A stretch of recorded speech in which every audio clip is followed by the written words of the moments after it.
Boa noite a todo mundo.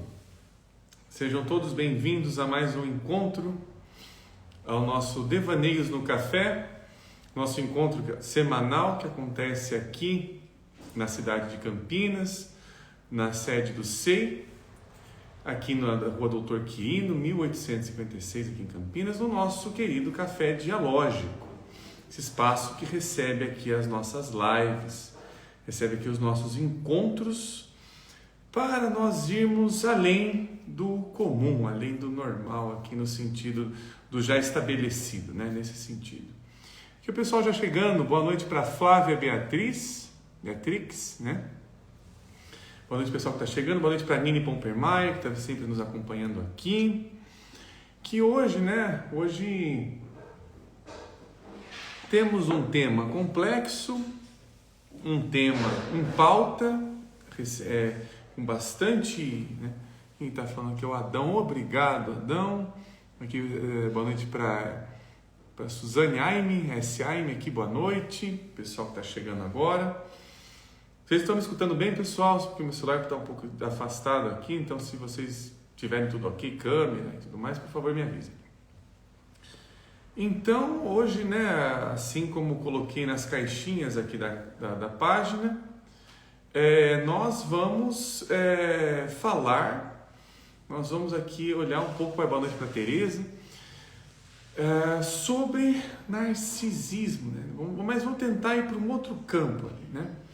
Vamos falar sobre narcisismo, mas não só ficar parados ali no discurso mais dado, mais pronto em relação ao narciso, né? Inclusive é importante destacar que o nosso tema de hoje, ele vem do primeiro podcast, né, do Pod Estupefato, que foi lançado recentemente no YouTube, e convido a todos a assistirem, né? Foi gravado com o Sérgio Lima. Boa noite para a Lê Nayara, que está chegando também. E ele trabalha há muito tempo já com o tema, né, com o tema de narcisismo e relacionamentos abusivos. E lá ele deu a visão dele, né, em relação, é uma visão muitíssimo importante. Ele, se não me engano, a formação dele ele é teólogo, ele vai mais para a análise do comportamento. E esse também é o objetivo lá do podcast, do Pod Estupefato, de serem apresentadas outras visões de outras áreas, fazer psicologias ali no caso, né? Essa dimensão mais amplificada da psicologia, para vermos outras visões de outros profissionais de outras áreas, como é que eles são atuantes. Isso é importante, essa diversidade é o que nos coloca em movimento ali. Então o Sérgio, ele deu a visão dele ali na live, né? Busquei ali fazer algumas perguntas em que ele trouxesse a prática dele. Ele tem uma prática já com os estudos, né, que ele foi fazendo, e tem muita coisa importante que ele fala aqui que assim corrobora inclusive com a própria psicanálise, mas também nós temos que também ter uma outra visão de que temos psicologias diferentes sobre o próprio mito, né? Isso é importante. Boa noite para a Nina também, está colocando boa noite ao contrário. Então nós vamos apresentar aqui uma outra visão, não tão diferente de algumas coisas, tá? Elas se corroboram em alguns pontos, mas é importante destacar aqui, inicialmente, uma pequena diferença, mas que é uma pequena grande diferença em relação ao que é narciso e ao que é narcisismo. Narciso é uma figura mítica, ele é arquetípico e ele está sempre fazendo o que ele tem que fazer, nesse caso. Ele está sempre nos apresentando um nível em nós, né? Ou seja, o mito, ele não é feito para ser arrumado. Quando nós estamos com a ideia de algo tem que ser arrumado, algo tem que ser melhorado, a gente sai da imagem. Esses são os pontos onde a gente perde o contato com a imagem. A partir do momento em que nós tentamos ali transformá-la num nível mais egóico, mais no nível ali de uma perda de contato com o que aquilo está dizendo sobre si, né? Porque se aquilo diz sobre si, fala em algum ponto sobre mim, que eu não sei, que é o que nos interessa, que é aonde as figuras míticas que a gente vem falando aqui nas lives, elas nos apresentam o nosso inconsciente. Elas falam com o nosso inconsciente a partir desse momento. Pois bem, então hoje temos bastante coisas. Hoje não trouxe muitas leituras técnicas, trouxe mais algumas anotações de estudo aqui para nós conversarmos. Trouxe também aqui um livro, né, o livro Metamorfoses do Ovídio, né, para quem quiser dar uma olhada. Eu estou usando esta versão aqui, ó. Vou tentar aproximar da câmera. Aqui é a câmera que está no YouTube. Esta versão aqui, que é a tradução do João Ângelo Oliva Neto. Não, desculpa, mentira, essa é a apresentação. A tradução do Domingos Lucas Dias, na verdade. Que é uma edição bilíngue da editora 34, é uma belíssima tradução feita do latim, né? É feita do latim, mas o mito aqui ele vem bebendo da origem grega. O Metamorfose do Ovídio ele vai ali bebendo da mítica grega, né? O que é importante destacar também. Bom, antes da gente começar, né, a gente falar sobre o nosso tema, a gente vai falar sobre primeiro sobre a figura de Narciso, para depois falarmos um pouco sobre narcisismo. A gente precisa ali fazer olhar para a figura mítica. Boa noite para a Flá Regina, que está aqui também. Boa noite, obrigado por estar aqui sempre conosco, é muito bom. Então, pessoal, eu não vou me delongar muito na história do Narciso, porque ela é um dos mitos assim mais difundidos da nossa cultura e tudo mais. Tem algumas coisas que a gente já sabe. Se alguém tiver alguma curiosidade a mais, pode perguntar, tal. Tentar só dar uma paginada no mito para a gente não perder tanto tempo assim, para a gente aqui se debruçar sobre essa visão de Narciso, né? Olhar o que o mito tem a nos dizer sobre o nosso nível Narciso em nós, que Narciso não aparece sozinho. Ele aparece com uma ninfa chamada Eco. Isso nos diz, então, de uma característica própria da própria imagem. Que essa imagem de Narciso, ela é completa quando eu vejo ali que tem um eco pelo fundo. Tem um eco atuante ali. São as duas faces da mesma moeda, nesse caso. Bom, seguindo aqui um pouco a nossa live, o que acontece? O mito do Narciso, né, o nosso querido Narciso, ele ali, né, no mito diz que, né, inicialmente, vou tentar fazer uma repaginada antes de chegar numa das... que ele recebe ali uma profecia, né, do sábio Tiresias, né? Se não me engano, os pais do Narciso foram consultar o Tiresias. E aí o profeta Tiresias, não é tanto profeta, na verdade é um adivinho, um sábio, né? Um sábio preditivo, que diz que Narciso, eles fazem uma pergunta: a criança viverá longo seus dias de velhice e tudo mais? E aí ele diz, bom, ele vai viver se ele não se conhecer, né? Interessante, parece que não, até o próprio mito coloca, parece que essa palavra não fez muito sentido e tudo mais, tal. O que acontece é que durante o mito também tem a ninfa Eco, e ali o que acontece é que enquanto Zeus está ali coabitando com várias ninfas ao redor de um lago, né, de um espaço ali, a Hera, a esposa de Zeus, está sendo distraída pela ninfa Eco, para que Zeus faça o seu trabalho ali no fundo. E, né, sua fertilização de trabalho, inclusive, né? E aí, quando a Hera se toca, percebe que ela está ali, né, sendo pega pela conversinha da Eco, ela fala, então você vai ser castigada, você será punida com o mais breve dom da palavra. Então a ninfa deixa de ter ali, de repetir tudo o que é dito, de falar, né, digamos, ficar ali falando e falando, achando bonito, e ela só ganha o dom breve da palavra, ela só repete os últimos sons, as últimas palavras que são ditas de uma frase.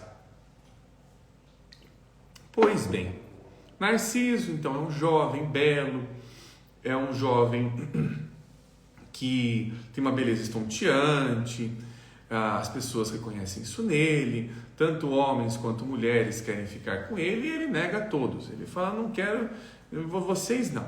Né? Ele não feca nada, tudo mais, ele vai negando essas aproximações de outras pessoas que se interessam ali por ele. Acontece um momento do mito em que ele se perde. Ele se perde ali numa caçada com os amigos dele, num bosque. E nesta caçada ele começa a chamar pelos amigos. Aí ele fica lá falando, ei, alguém está aí? E aí aqui aparece, ei, alguém está aí? Então a Eco está ali no bosque, ele falando. E aí no momento em que ele fica falando, então se você está aí, então vem. Aí ela fala, vem. Aí naquele momento ela vai lá e abraça o Narciso, né? E ele, né, todo repelente a ela, fala, retire-te as mãos de mim, né? Prefiro antes morrer do que seja senhora de mim. E ela fica totalmente entristecida, ela fica totalmente deprimida em relação a isso, e ela vai definhando, ela vai morrendo. Os seus ossos, que diz o mito, viram pedras, né? E aí ela se oculta na floresta, não é mais possível vê-la, ela está entre os elementos naturais que estão ali, digamos assim, ocos, ela não aparece, você só escuta ela. Ok, tem uma parte interessante aqui que eu grifei, né, mas todo o mito é bem interessante no caso, né, mas interessante para a nossa proposta da conversa de hoje, que é a seguinte, para falar sobre Narciso. Olha só, o Narciso está lá, né? Ele já negou a Eco e tal, ele já está ali, aí uma hora ele está ali passeando por aquele bosque virginal, que ninguém tinha tocado, e encontra uma fonte, ele encontra ali um pequeno lago ali, que antes nesse lago, até o vídeo, né, com a sua cinematografia bem descrita, vai dizendo que nenhuma folha, nada tinha tocado aquele lago, ele é puramente virginal. Escreve-nos assim o poeta, isso está na página 21, no canto 415 até o canto 426. Aqui nos diz o seguinte, ao procurar saciar uma sede, né, ou seja, o Narciso estava cansado de tudo mais, ele estava ali no lago, ele começa a beber do lago. A gente tem que lembrar também que nós estamos falando de metáforas, tá? Isso daqui a gente vai metaforizar logo mais. Ao procurar saciar uma sede, brota nele uma outra sede. Enquanto bebe, arrebatado pela imagem da beleza que avista, ama uma ilusão sem corpo. Crê ser corpo o que é apenas água. Extasia-se ante si mesmo e fica imóvel, de rosto imóvel também. Fica hirto como uma estátua de mármore de Paros. Estendido no chão, contempla dois astros que são os seus olhos. Contempla os cabelos, dignos de Baco e dignos de Apolo. Contempla as faces, virginais ainda. O colo de marfim, a graça da boca e o rubor misturado à nívea brancura. Admira tudo o que torna a ele digno de admiração. Sem o saber, a si se deseja. É aquele que ama. E é ele o amado. Ao cortejar, a si se corteja. Arde no fogo que acende. Quantos beijos inúteis deu na fonte que lhe mentia. Então este é o encontro que Narciso tem consigo mesmo inicialmente. Olha que interessante, aqui o mito nos entrega algumas coisas para a gente aqui analisar. A primeira parte é, ao procurar saciar uma sede, brota nele uma outra sede. Nós estamos falando do que nesse sentido? Nós estamos falando de insaciabilidade. Nós estamos falando ali de uma sede que não é uma sede física, né? Brota nele outra sede, ou seja, está nascendo outra, ele não consegue se saciar com aquilo que ele está tomando. A partir do momento em que ele bebe aqui até o próprio mito fala, enquanto ele bebe, arrebatado pela imagem da beleza que avista, ama uma ilusão sem corpo. Ele começa a ter um contato com uma outra sede. Esta outra sede é uma sede simbólica, cuja qual Narciso não entra em contato. O mito deixa isso claro, tá? Narciso não entra em contato com essa outra sede.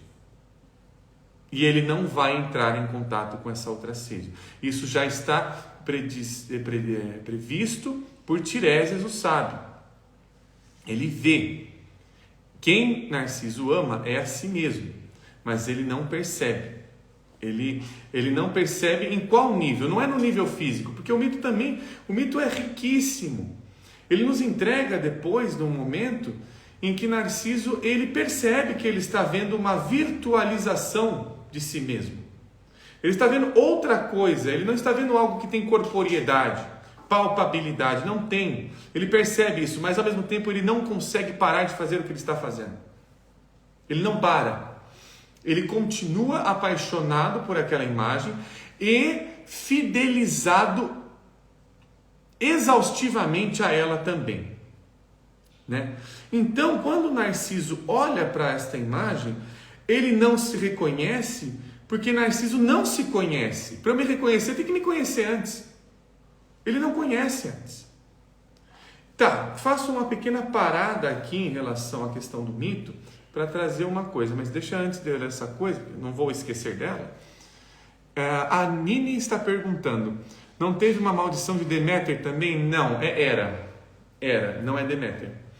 Não é Deméter, é Hera, que amaldiçoa a Eco. Até vou, aqui estou com um livro, mas se não me engano, nem mesmo a Deméter aparece aqui no mito de Narciso, viu? Eu já li ele algumas vezes e não encontro. Porque não é bem uma maldição ali no sentido de um Deus ali. Ele não pode se encontrar consigo mesmo, né? É isso mesmo, não é Deméter, não. Não tem. Ele está ali num lugar bucólico, ele está ali, né? Ali num lugar virginal e tal. Mas não tem Deméter não, nem chega perto. Eu acho que até confundi Deméter agora com Ártemis, mas não tem Deméter. Deixa eu até confirmar aqui no início do mito se tem alguma referência da mãe. Não, nada. É isso mesmo. Tem uma pergunta aqui, não. Tem um comentário da deixa eu ver, Desiderati. Sou estudante de psico e amo sua página. Obrigado, viu? Agradeço. Que bom que vocês gostam. Fico muito feliz. E aqui também, pessoal, o que eu estou trazendo aqui é a minha visão pessoal, estudando de profissional em relação ao mito do Narciso também, tá? Isso aqui é alguns estudos que eu fiz. Então, aqui nós temos que lembrar que a gente cai numa cilada grande se a gente está numa verdade absoluta. Mas não tem Deméter, não. Mas aí é o que acontece. Esse é o ponto que eu havia parado, né, em relação a esse encontro consigo, né, que esse é o ponto, é um outro ponto de uma sacada muito astuta, muito perspicaz que o Jung teve, tá? O Jung ele tem uma frase que ele diz o seguinte, que o encontro consigo mesmo significa inicialmente se encontrar o encontro com a própria sombra, né? Falando isso em outros termos, eu não consigo conhecer a mim se eu não conheço aquilo que é em mim um outro, ou que está fora do alcance da minha consciência habitual, que está na sombra, que não está visível assim, né? Não está tão visível por esses olhos mais apolíneos, mais discernitivos, mais racionais que nós temos. A sombra, para eu enxergar a sombra, eu preciso entrar em contato com a linguagem dela. Não transformar a sombra em luz, mas deixar com que a sombra fale, porque aí ela apresenta a própria luz. A Patrícia Berry tem essa sacada ali. Quando a gente não teme tanto a própria sombra e deixa ela falar nos próprios termos, ela começa a apresentar a própria luz. Isso é uma metáfora, dizendo que esta luz, ou seja, a própria sombra traz uma consciência de si. Essa consciência de si, de eu, sombra, trago uma consciência outra sobre você. É aí que eu me conheço melhor. É aí que eu me encontro em um outro nível, num nível mais profundo, em um nível mais simbólico. A gente vai para esse lado, né? Então, né, só para terminar um pouco a questão do mito aqui, também tem uma outra parte importante que eu coloquei aqui, que é uma pontuação interessante que o mito traz, né? Aqui o Narciso, ele fica lá admirando, tentando se relacionar com aquela imagem dele e, obviamente, ele não dá em nada aquilo, né? Aquilo, a relação que ele tem fica sempre sendo uma relação ilusória ali no caso, né? Ele olha para aquela imagem virtual e não consegue deixar de amá-la da maneira ali como ele tenta ali trazer essa imagem para si. No mito do Ovídio, ele definha até morrer, né? Ele não come mais, ele não bebe mais, chega um momento que ele perde as energias e morre literalmente. E olha só que parte interessante que o Ovídio nos traz no final do mito, né? Que a Écoda, ela volta, né? Ele vai falando adeus, ela fala adeus, tem uma despedida muito bonita, mas tem uma pequena parte ali que olha só que interessante. Isso está na página do livro que eu tenho, 197, canto 504 ao 506. Olha só o que nos diz o poeta. A morte fechou os olhos que admiravam a beleza do dono. Morreu, né? O Narciso morre aqui literalmente. E olha só. E ainda depois de ser recebido na mansão infernal, ou seja, o rapaz Narciso desce ao Hades, onde vão ficar todos os mortos lá embaixo. A gente já falou sobre isso em várias lives. Ele morre literalmente e olha o que acontece. Ainda depois de ser recebido na mansão infernal, se contemplava na água do Estige. Ele continua fazendo a mesma coisa lá embaixo. Mas tem um pequeno porém. Nós temos no Hades 3 rios. Eu esqueci o nome do terceiro, que é o Létis, é o Estige e é o outro, não vou lembrar agora qual que é. O poeta, ele localiza-nos que o Narciso continua olhando para si nas águas do Estige. Que rio é esse? O que a mítica nos traz sobre este rio? Nos traz que o rio Estige é o rio da invulnerabilidade. É o rio onde nenhum voto sagrado é rompido ao ser feito em suas margens. Olha que interessante isso. Narciso está imbuído em um voto sagrado. É um voto que não dá para ser rompido. É um voto que não dá para ser rompido e é um voto também que não dá a abertura a uma vulnerabilidade. Nessa vulnerabilidade no sentido de uma outra coisa ali o abalar. Vamos colocar nesse sentido. É inabalável. O que Narciso faz em relação à sua própria imagem é inabalável. É inabalável. O mito nos entrega isso. Ele não desce ao Hades. Olha só, nós temos uma descida. Nós temos ele morrendo jovem, aí depois nasce a flor que fica ali no lugar dele, tal, perto dos lagos, que é uma metamorfose, né? O livro fala sobre metamorfose, a flor nasce assim, né? O livro tenta falar assim, a flor nasce assim, ela nasce todas as vezes assim. Todo dia Narciso nasce, todo dia Narciso se renova miticamente em algum ponto, de alguma maneira. Como tantos e outros mitos aqui que a gente também tem. Mas aqui diz que ele continua ali no rio Estige fazendo um voto sagrado. Ele está ali para aquela imagem que ele vê e aquela imagem que ele não deixa. A gente pode chamar essa imagem também em um outro sentido, né? Não gosto muito dessa palavra, mas como se fosse uma verdade absoluta. Né? A gente vai explorar um pouco mais isso depois. Mas esse aqui é o mito, né? Esse é o Narciso fazendo o que ele tem que fazer o tempo todo, né? E uma coisa importante, também que eu não havia citado anteriormente. O mito nos entrega então um sábio, o Tireses, que traz ali a previsão do que vai acontecer com Narciso, e Tireses é o quê? É um sábio cego, né? Então o que acontece? Tiresias, ele não está enxergando, ele não está em contato com o mundo externo, ele não está olhando para o mundo externo. Tiresias está olhando para o mundo da alethesis, da verdade, que é o lugar de uma cegueira reflexiva. Vamos colocar nesse sentido, né? Tiresias, ele, por não ter olhos para o mundo externo, o mundo palpável, o mundo literal, ele enxerga melhor.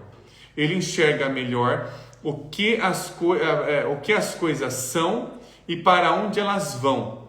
Ele ganha esse poder por conta inclusive, né, por ele ter visto, acho que Afrodite, ele é cegado pela beleza ali, né? A deusa da beleza, né? Do amor, cega-o por ter visto ela completamente nua. Mortal não podia fazer isso, né? Ela detestava mortais.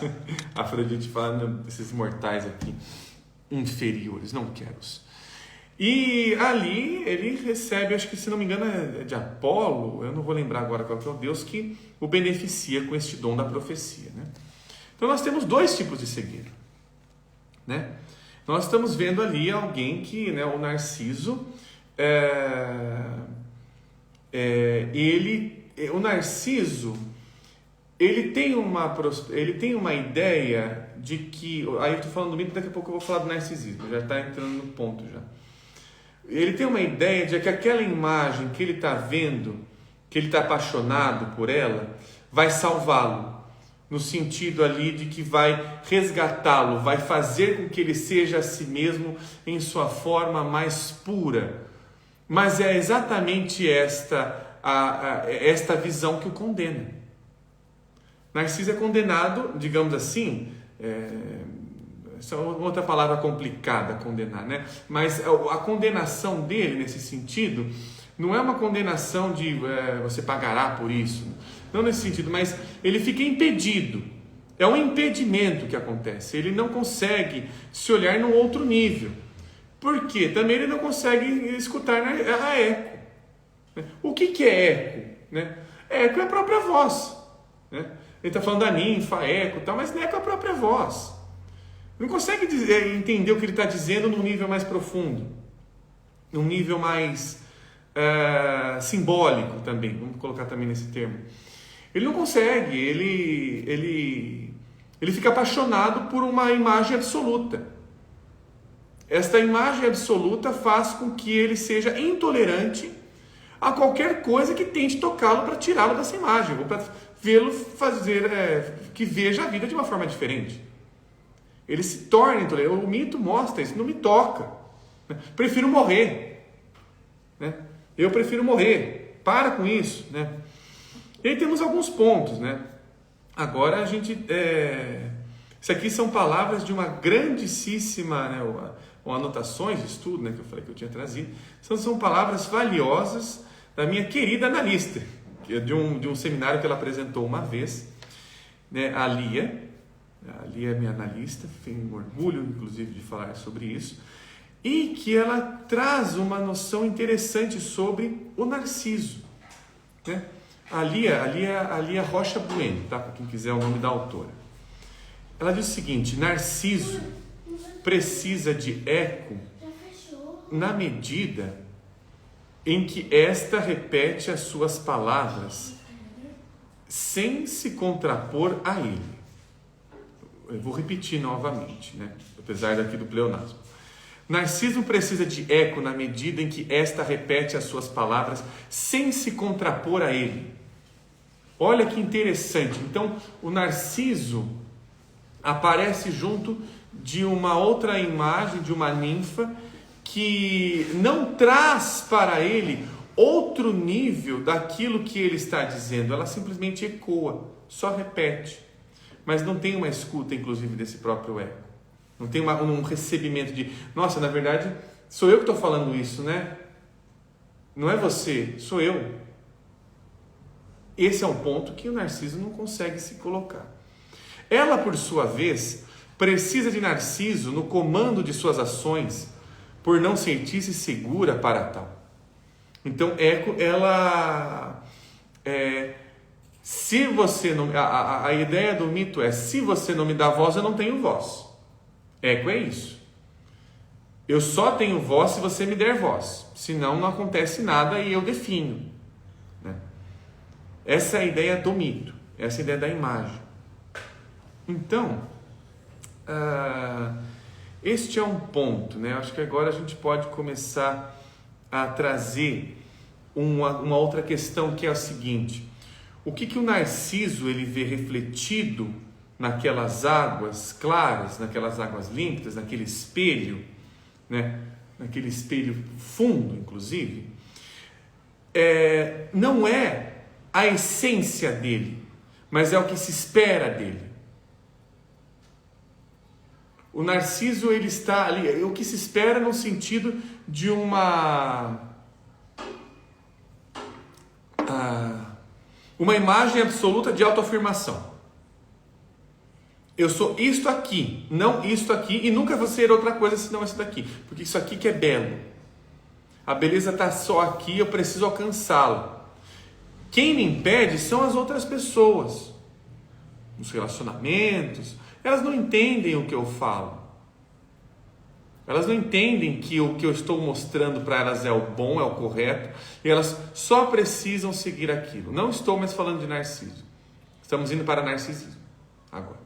Estamos dando um pequeno salto para fazer essa conversa, esse diálogo entre porque o que é agora o narcisismo? O narcisismo é um transtorno.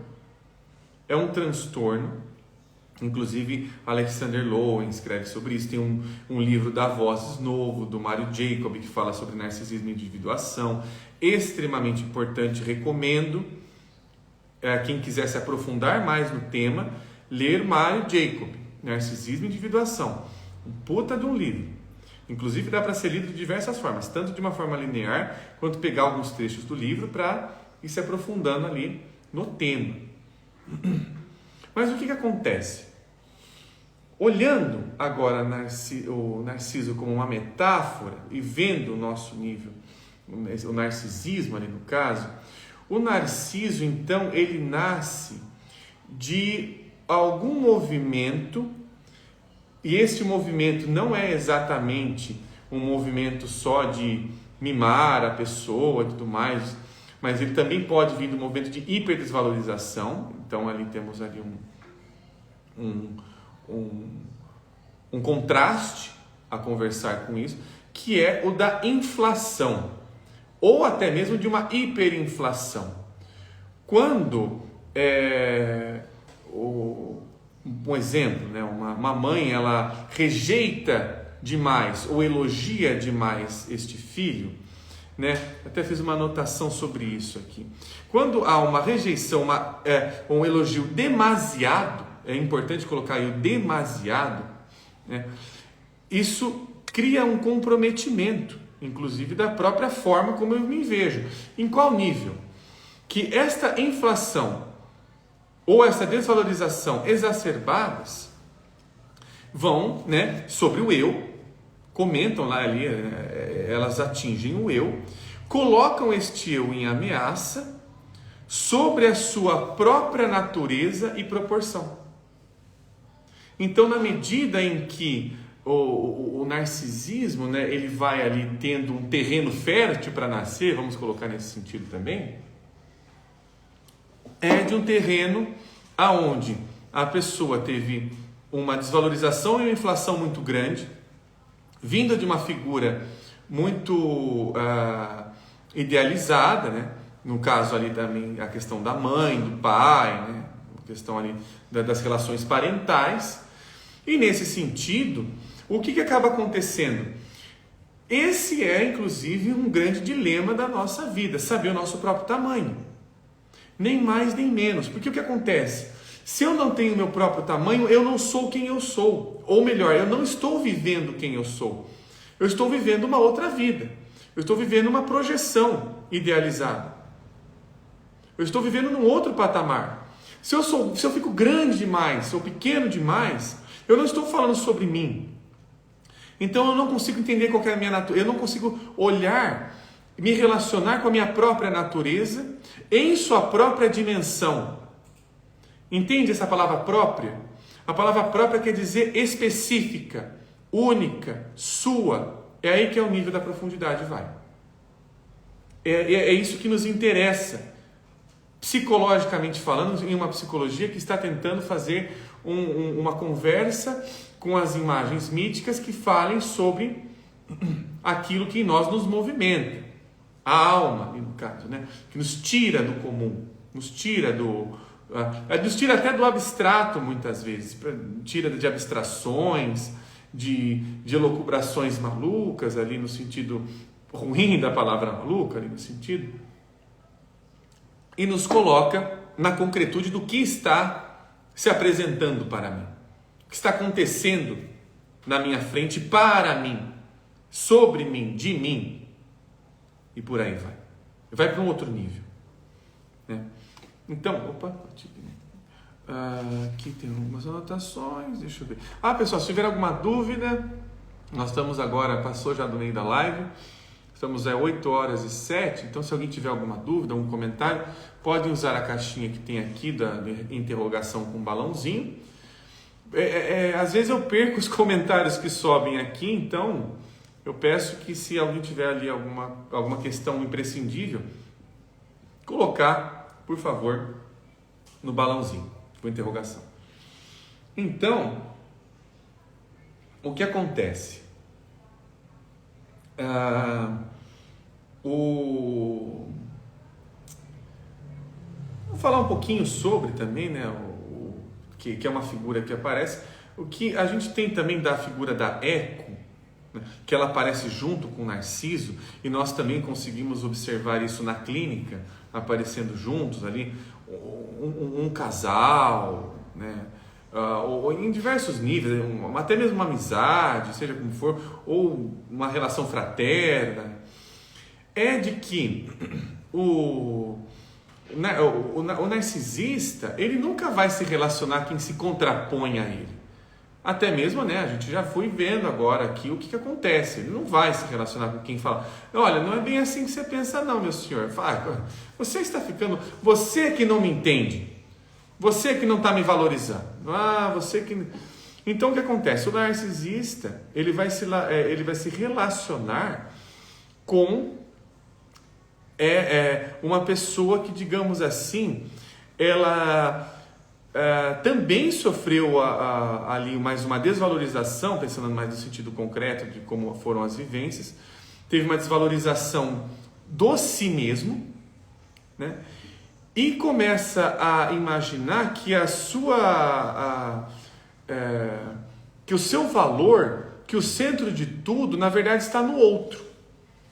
Esse outro precisa me aceitar, precisa ver que o que eu estou fazendo é tão bom. Então sempre fica fazendo atividades esperando ali ser vista, mas nunca é.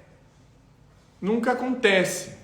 Porque exatamente ali, né, o mito nos mostra, né, que o narcisista não simboliza. Esse é um outro ponto fundamental, ele não simboliza. Ele não vai para esse nível, né? E o que acontece? Quando nós estamos, né, olhando para um outro, seja ele qual for, para o diferente, para o não esperado, né, e eu não me reconheço nele, isso é uma projeção, né? Se eu não reconheço, essa projeção pode tanto ali arrastar para uma rejeição completa ou um apaixonamento total, né? Achando que a gente está vendo ali no outro uma verdade absoluta, quando na verdade a gente está perdendo a visão sobre si. A gente não percebe ali que, opa, o que eu estou vendo é um nível em mim que eu não acessei. E através dessa outra dinâmica, dessa outra pessoa, desse diferente, é que eu entro em acesso nesse nível. Na projeção a gente não tem essa consciência. E o narcisista está sempre projetando, está sempre a culpa é do outro.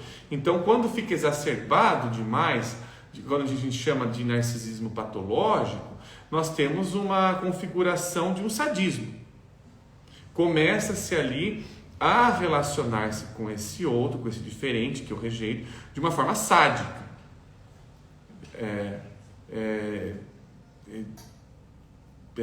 E também tem ali a questão de que o egoísmo patológico ele é masoquista.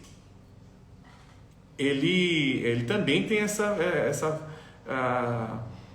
libido voltada ali para como se aquele um fosse merecedor de exercer uma dor e o outro fosse o que tem que receber essa dor ali, no caso. Tem uma pergunta da Nini, deixa eu ver aqui a pergunta dela. Narciso existe em todos nós? Sim, ele é um nível em nós, isso é importante. E até antes de responder essa pergunta, Nini, sendo um nível em nós, ele é incorrigível. Ele não, quando eu tento corrigi-lo, eu perco a imagem dele, eu entro em risco. Eu estou jogando ele para o inconsciente de novo. Isso é um grave risco que a gente toma. Você tem que fazer análise, porque esse nível vai aparecendo em outros pontos que a gente muitas vezes não está tão visível assim, simbolicamente falando. Narciso existe em todos nós. Mas ao ignorarmos o contato mais profundo com essa força, vira patologia? Deixa eu ver se entendi a pergunta. Então, porque o que acontece? Se a gente está falando ali de um narcisismo patológico, o narcisista, ele não vai... Para ele, é muito claro. Se você for conversar com um narcisista, ele vai dizer bem claramente que ele já tem tudo pronto, que na verdade, deixa eu aqui vir para cá, que na verdade tudo estava muito bem até tal pessoa chegar. Tal pessoa chegou que as coisas ficaram complicadas. Isso é um discurso da clínica que quando, por exemplo, quando o narcisismo, eu vou adiantar um tema que eu já ia entrar agora quase. Quando o narcisista ele vai para a clínica e ele já está mais um nível mais patológico, né? Já está num outro nível, né? Que até o Low ele fala sobre alguns níveis ali, mas tem contestações, né? Enfim, o que acaba acontecendo é que ele não vai para a clínica para se tratar. Ele não vai lá para falar, olha, eu pisei na bola, eu não sei como é que eu mais reajo sobre isso, eu quero ali olhar para mim, eu quero olhar profundamente para mim, como é que eu faço isso? Né? Ele não tem essa curiosidade, digamos assim, ele não desce com esse objetivo. Vamos lembrar do mito, ele não desce com esse objetivo. Narciso, quando ele morre, vamos voltar ali um pouco para o mito, ele está ali em um voto inquebrável, invulnerável, não tem vulnerabilidade ali. Então ele está chegando na clínica. O narcisista, quando ele vai para a clínica, ele está dizendo o seguinte, olha, tal coisa aconteceu, tal pessoa fez isso me fez mal, e isso daí deve ser, na verdade, que a pessoa tal tem transtorno borderline. né? Já traz ali a própria questão do transtorno como sendo algo pejorativo. A narrativa é essa. E ele está na clínica para confirmar o que ele já sabe. Ele só está indo a um profissional para confirmar o que ele já sabe. Ele não precisa ser tratado, ele não precisa ser cuidado de nada, é pontual. E o que acaba acontecendo? Obviamente, se o analista não morde a isca, porque tem os que mordem bem também, né? Tem essa questão. Mas se ele não morde a isca, ele vai falar ali, né? Tem várias coisas. Tem analista que fala, já entendeu já o que acontece, fala assim, entendi e tal. Mas você quer uma verdade absoluta? Então não é aqui. Então eu recomendo que você vai buscar em outro lugar. Não aceita o caso, não aceita essa dinâmica. Tem outros casos que a pessoa tenta ver o nível ali do narcisista, para ver se tem ali alguma outra imagem no fundo, que esteja conversando com tanta potencialidade, enfim. Visões clínicas. Cada um tem uma visão clínica aí, que é essa diversidade psicológica que nos traz aqui a conversarmos. Então a gente tem que tomar um cuidado exímio. O narcisista a gente não tem que falar, ele vai curar o narcisismo, a gente vai melhorar. Essa é uma ideia que, se eu entendi bem, Nini, está um pouco implícita na sua pergunta. Tem que tomar cuidado, porque é aí que a gente se perde, tá? É assim e ponto final, mas não no sentido de acabou o discurso. É assim que o quadro se apresenta sempre. Na medida em que eu tento mudar o quadro, isso é eu estou correndo risco. Mas a partir do momento que eu vou tentando trazer ali, tá tudo bem, você está aqui na clínica mesmo, tal, você quer ficar.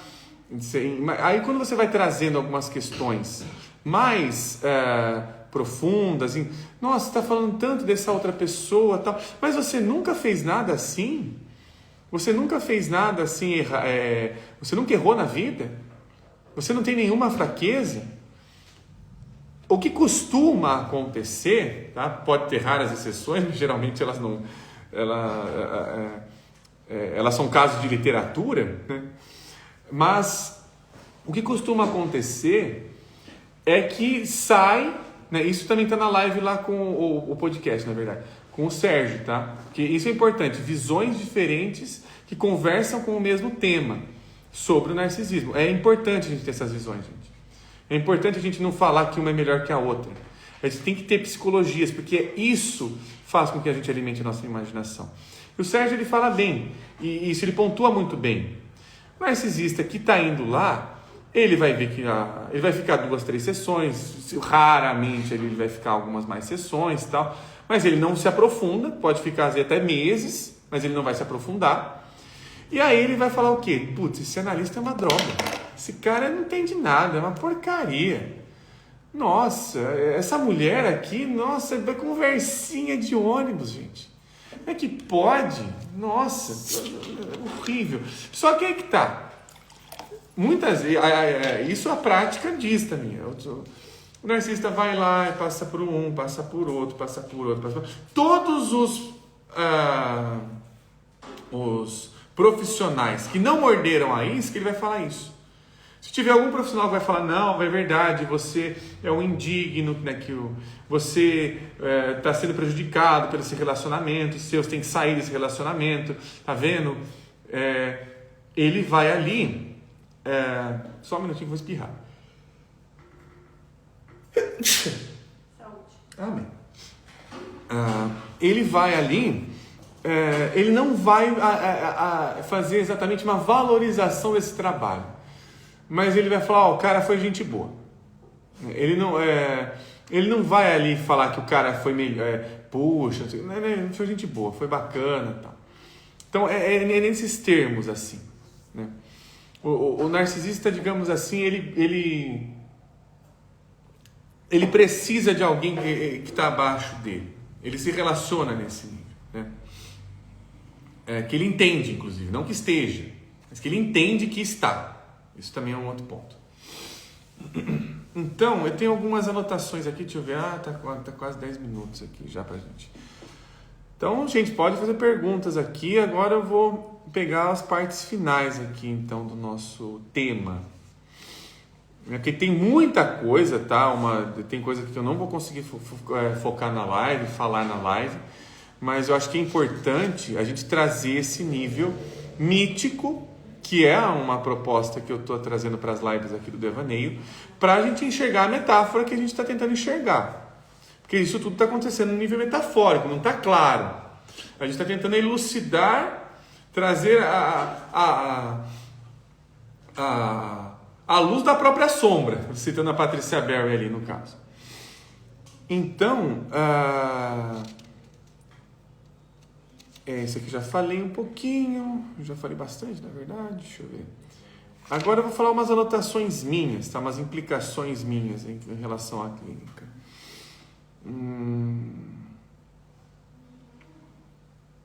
Tá, isso aqui eu já falei, mas como eu escrevi e dá uma bela resumida, eu vou ler aqui o que eu escrevi de algumas anotações minhas sobre as implicações clínicas em relação à clínica do narcisista. O narcisista está sempre olhando para a verdade, tá? E essa verdade é diferente da verdade que a gente comentou na live no Hades, né? Acho que foi do Hércules, né? Que a gente falou da verdade ali como sendo um não esquecer quem eu sou, que é a palavra alethesis que os gregos utilizam. Aqui a verdade é usada no sentido factual. Aconteceu tal coisa, foi assim, ponto final, tá? Não tem conversa, né? O narcisista, então, ele está sempre olhando para este tipo de verdade, para essa verdade, como um aspecto absoluto e total de um acontecimento. Um acontecimento, mas que tem ali seu nível fantasioso também, mas que ele não acessa, que é o da autoafirmação. O narcisista não busca terapia para entender sobre si mesmo, aprofundar-se. Vamos colocar em outra palavra também. Ele vai para dizer o quanto a outra pessoa, um familiar, um cônjuge, um amigo, é uma pessoa que lhe faz mal. Busca que o analista valide a sua visão da narrativa. Ele não quer uma visão outra. Ele não aceita também. Ele tem um voto. Vamos lembrar que tem um voto. Ele está no rio Estige, fazendo voto todo santo dia. O narcisista invalida o analista ao perceber que este último está trazendo questionamentos que o faria refletir, sobre sua conduta. Por julgar que isso o tornaria o inferior e que toda fragilidade deve ser exterminada, o narcisista sai do processo analítico rapidamente, não fica, ele não adere ao processo analítico. Esse é um outro ponto também, tá? Esse aqui é um ponto que aparece ali, que é um ponto que tem uma divergência. Eu entendo o que o Sérgio está falando e concordo com ele em vários pontos, mas tem uma divergência ali de visões, né? O Sérgio ele vai mais, né, que está no Pod Estupefato lá, ele tem a visão mais comportamental, e aqui eu trago uma seguinte visão. Narcisistas não deprimem, tá? Esse é um ponto. Eles têm sentimento, sim, obviamente todo mundo tem sentimento, porém, que tipo de depressão é essa? No sentido de ficarem em um estado de rebaixamento da libido, ou seja, eu vou olhar para algo em mim que até então me coloca para baixo mesmo, tipo, me coloca num estado que eu não quero estar em mim, que acarreta a não possibilidade de falar sobre si mesmo em um nível de profundidade com os próprios sentimentos. Então, de novo, né, o narcisista ele não deprime nesse sentido. Não é que ele não fica triste, ele fica triste sim, ele entristece, ele não fica depressivo no sentido ali crônico da palavra, ele não deprime, Ele fala, putz, isso daqui é importante, eu nunca tinha visto.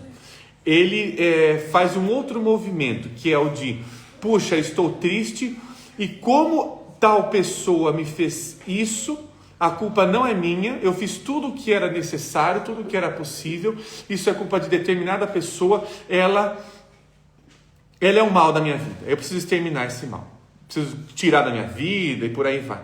É aonde entra a paranoia, é aonde o narcisista pode ficar paranoico, é aonde o transtorno se agrava. E isso é importante, tá, gente? Transtorno não é a pessoa que está com um transtorno, ela não repara isso. Só que elas são inseparáveis também, né? Tem esse pequeno paradoxo que nos é entregue.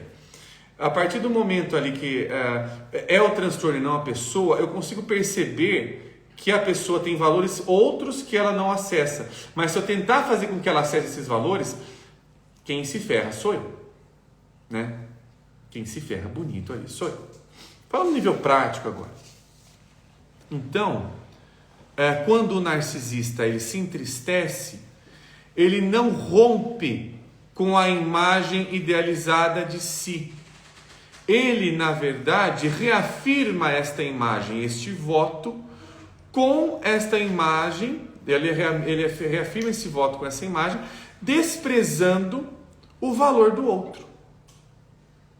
Então ele espera que este outro entenda o quanto ele tem razão, o quanto ele está correto, o quanto ele está entregando ali uma verdade e que essa outra pessoa tem que admitir. Eu não estou errado. Eu estou falando a coisa correta.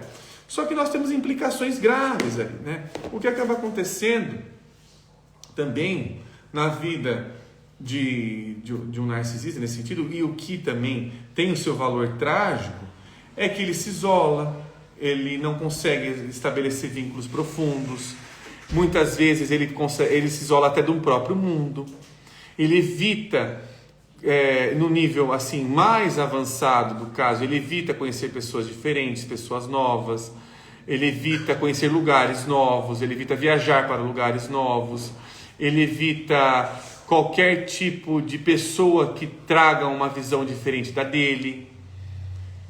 Então, é complicado, porque aí as famílias, né, que aí pensando aqui num caso mais aberto, as famílias sofrem com isso, porque há ali uma tentativa de esclarecimento, de tentar trazer isso à tona para a pessoa. Olha, você precisa me enxergar para que a gente consiga se relacionar num outro nível, num nível profundo. Senão a gente vai sempre ficar aqui trocando figurinha repetida.